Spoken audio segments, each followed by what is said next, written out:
नमस्कार दर्शकों, आप देख रहे हैं अभी न्यूज़।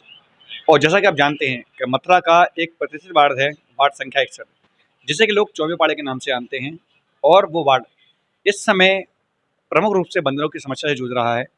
और यहाँ के जो पार्षद रामकृष्ण पाठक हैं, उन्होंने भी पार्षद बनने के बाद में इस विषय पर गंभीरता दिखाते हुए 2 बार यहाँ से लेटर नगर आयुक्त के लिए, नगर निगम के लिए जारी किए हैं और मांग की है कि जल्द ही बंदरों से मुक्ति दिलाई जाए। लेकिन अभी तक फिलहाल बंदरों की समस्या से मुक्ति नहीं मिल सकी है। और क्या कुछ कदम नगर निगम की ओर से उठाए जा रहे हैं, इन्हीं विषयों पर बात करने के लिए मेरे साथ में मौजूद हैं पार्षद पति रामकृष्ण पाठक। स्वागत है आपका अभी न्यूज़ में। नमस्कार, धन्यवाद भैया।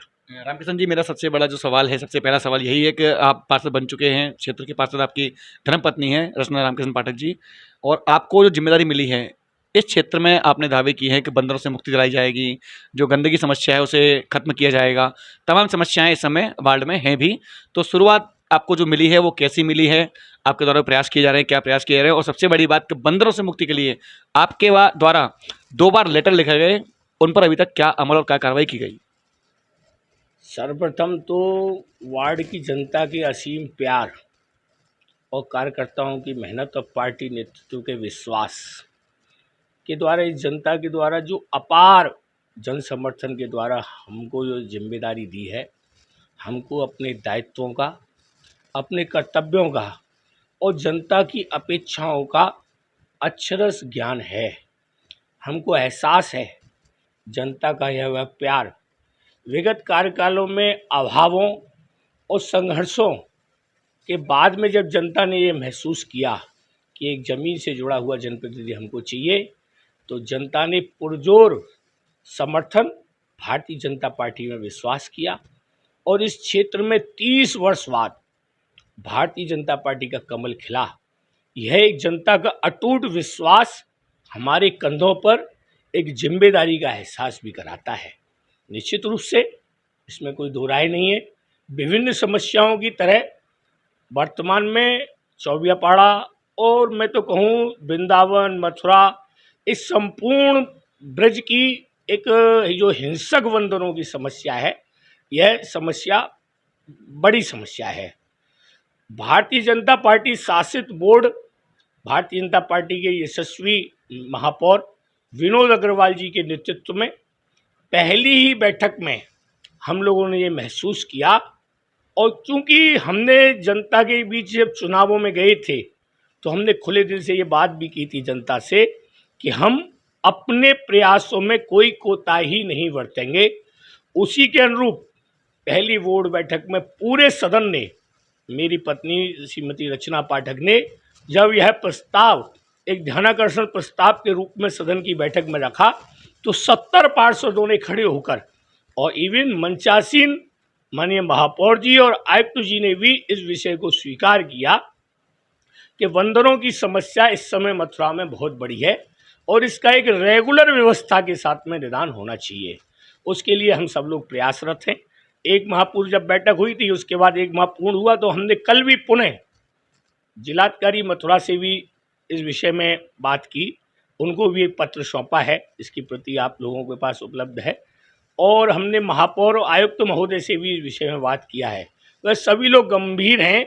और 2 दिन पूर्व 15वें वित्त की जो बैठक हुई थी, उसमें भी इस विषय पर चर्चा हुई और महापौर जी ने अधीनस्थ अधिकारियों को स्पष्ट निर्देश दिया है कि तत्काल इस विषय पर एक संशोधित टेंडर जारी किया जाए और जिस सुगमता से बंदर पकड़े जा सकें, उसकी सारी वैधानिक औपचारिकताओं को पूर्ण करके इस बंदर पकड़ने के अभियान को आगे बढ़ाया जाए।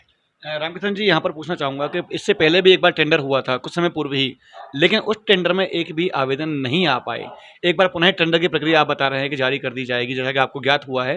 तो क्या लगता है आपको, क्या फिर से टेंडर में आवेदन आएंगे? क्योंकि पिछली बार जो कुछ मथुरा वृंदावन नगर निगम पर आरोप लगे थे कि बंदरों को पकड़े जाने के बाद में वापस यहीं छोड़ दिया गया, या कुछ पैसों को लेकर के जो अफवाह इस वक्त उड़ रही हैं कि इसीलिए किसी प्रकार के कोई आवेदन नहीं आ पा रहे हैं। तो ये तो खैर एक जो विषय है, ये चर्चाओं का दौर है, चलता रहेगा। लेकिन मैं बात करना चाहूँगा एक बार पुनः नगर निगम के द्वारा बंदरों को पकड़ने के अभियान को लेकर के, कि आपके द्वारा लगातार 2 बार लेटर लिखे गए, आदान प्रदान लेटरों का होता रहेगा और चलता आया है। इससे पूर्व लोगों ने जो परेशान होकर के धरना प्रदर्शन किया, तब भी आश्वासन दिया गया था कि जल्द पकड़े जाएंगे, लेकिन नतीजा वही ढाक के पात जो है 3 वही आज भी हैं। तो क्या लगता है कि क्या ये जल्द शुरुआत होगी बंदरों को पकड़े जाने की? दरअसल हमको इस सब पटकथा के परिप्रेक्ष्य में जाना होगा बंधु। बंदरों को पकड़ा जाना निश्चित रूप से भारतीय जनता पार्टी के राष्ट्रीय नेतृत्व मोदी, योगी और नीचे तक, चाहे माननीय विधायक हों चाहे महापौर हों, किसी की नीयत और नियति दोनों में कहीं कोई अंतर नहीं है। सभी लोग जन समस्याओं के समाधान के लिए गंभीर हैं। हमारे महापौर जी ने स्पष्ट निर्देश दिया हुआ है कि बंदर की समस्याओं का हल करने के लिए अधिकारी काम करें, किंतु उत्तर प्रदेश का वन्यजीव संरक्षण अधिनियम की कुछ तकनीकी दिक्कतें इस विषय पे बाधा बन रही हैं। यद्यपि यह जनता का विषय नहीं है, किंतु अधिकारियों और तकनीकी विविधताओं की वजह से इसमें जरा थोड़ा डिले जरूर हो रहा है, किंतु इस पर एक चरणबद्ध कार्यक्रम हो रहा है कि हमने जो अब संशोधित टेंडर नगर निगम के द्वारा आएगा उसमें उसको छोड़ने की व्यवस्था और उसके में आने वाले वाहन खर्च सबको इंक्लूड कर करके इस प्रकार की व्यवस्था की जाएगी। पुराने टेंडर में कुछ कमी थी, जो विभिन्न टेंडर दाताओं ने उस कमी को महसूस किया है। उन्होंने मेयर साहब और आयुक्त महोदय के सामने वो चीज़ें रखी हैं। तो पुनः एक संशोधित टेंडर कुछ दिनों में आएगा। निश्चित रूप से अभी हम प्रयास के दौर में ही हैं और हम लगातार इस पर प्रयास करते रहेंगे जब तक कि यह कार्य पूर्ण न हो। और वन्य जीव संरक्षण अधिनियम की कराने के लिए भी आयुक्त जी और मेयर जी लगातार प्रयासरत हैं और निश्चित रूप से जनता का यह विश्वास, हमारा प्रयास और हमारा कुशल मेयर और आयुक्त जी का नेतृत्व फलीभूत होगा और मथुरा में बंदरों की समस्या एक चरणबद्धता से रेगुलर समाप्त होगी। रेगुलर कैसे समाप्त होगी कि बंदरों को एक अभियान के रूप में 1000-2000 नहीं, बंदरों को प्रति माह पकड़े जाने की व्यवस्था एक रेगुलर विभाग बनाकर करने की ओर हम लोग बढ़ रहे हैं। उसके बाद में धोरेरा में जमीन हमने पिछली बोर्ड बैठक में अलॉट कर दी थी। उस जमीन पर हम ABC centre, animal birth control centre, जो बंदरों के अतिरिक्त भी अन्य भी जो भी वन्य जीव या हिंसक पशु होंगे उनकी बर्थ जनरेशन को कंट्रोल करने के लिए, सिर्फ बंदरों को पकड़ के छोड़ना नहीं, बंदर जैसी समस्या को नियमित करना कि बंदर हिंसक बंदरों पे हम कंट्रोल कर सकें, इस प्रकार के एक जमीनी प्रयास करने का प्रयास यह बोर्ड कर रहा है और हम उस बोर्ड के साथ हैं। हमको अपने बोर्ड पर अपने पूर्ण विश्वास है। चलिए बात करते हैं रामकिशन जी दूसरी समस्या की ओर। एक और समस्या है कि चौबेपाड़ा जो जाना जाता है वो मकान फटने के क्षेत्र के रूप में भी जाना जाता है, कि यहाँ पर लगातार तमाम आप देखते होंगे खबरों में आता है और आपके क्षेत्र में तो काफ़ी मकान ऐसे हैं जो जीर्ण शीर्ण अवस्था में हैं, जिनमें कि आज के समय में भी बरसात का सीधा पानी मकानों के अंदर प्रवेश होता हुआ और इन आसपास के मकानों को क्षति पहुँचा रहा है। उन मकानों के संबंध में क्या कहना चाहेंगे? और एक समस्या और भी है कि नालियों के द्वारा जो रिसाव होता है पानी के अंदर, वर्षों से इस क्षेत्र में नालियों का निर्माण नहीं हो पाया है, तो क्या कहना चाहेंगे? यद्यपि यह भी एक पुरानी समस्या है जी, 85 साल से हम अपने बचपन काल से देख रहे हैं मकान फटने की समस्या। पिछले दिनों जब मकान फटे थे तो उस समय, किंतु हमने जब चुनाव क्षेत्र में आए तो ये महसूस किया कि लाखों रुपए की परिश्रम से, लाखों रुपए के कीमत से जब लोग मकान बनाते हैं और वह मकान कागज़ की तरह फट जाता है तो उनके हृदय को दुख होता होगा। ये हृदय का दुख हमने भी महसूस किया है, क्योंकि पूर्व में हम लोगों के भी मकान फटे हैं, तो किंतु ये इस मकान फटने की समस्या के मूल कारण क्या हैं? तो पूर्व में भी जब मकान फटे थे और वर्तमान में भी पिछले बोर्ड में भी जब कतार टीला पर मकान फटे थे तो तत्कालीन प्रशासन ने एक रुड़की की टीम यहाँ भूगर्भ सर्वेक्षण के लिए बुलाई थी। भूगर्भ सर्वेक्षण की टीम के द्वारा 3 कारण यहाँ पर मकान फटने के डिग्निफाई किए थे, यानी निर्धारित किए थे। प्रथम कारण कि यह टीलों पर बना हुआ क्षेत्र है, जो कि ककैया ईंटों के इकट्ठा होने के बाद में उस पर बनाए गए मकान हैं, जिसमें थोड़ा सा भी पानी का रिसाव और समय समय के बाद उन ईंटों का मिट्टी में परिवर्तित हो जाना और से उसके स्थिति में परिवर्तन आता है और मकान फटते हैं। दूसरा कारण यहाँ लगभग 50 से 100 की तादाद में पुराने भूखंड जिनमें कि कोई मकानात का निर्माण नहीं है, खाली तादाद में पड़े हुए हैं, जिनमें बरसात का और तरह तरह का पानी जाता है, तो वो अपने आसपास के सभी मकानों को फाड़ते हैं। तीसरा कारण जो भाई आपने कहा, इससे मैं बिल्कुल ही इससे अलग नहीं जाता हूँ। मैं मानता हूँ कि यहाँ 85 साल से नालियों का निर्माण नहीं हुआ है, और समय समय पर कभी कभी जब धरती में स्खलन होता है तो लाइनें भी फटती हैं, तो इस कारण जब वो पानी का रिसाव होता है तो मकान फटता है।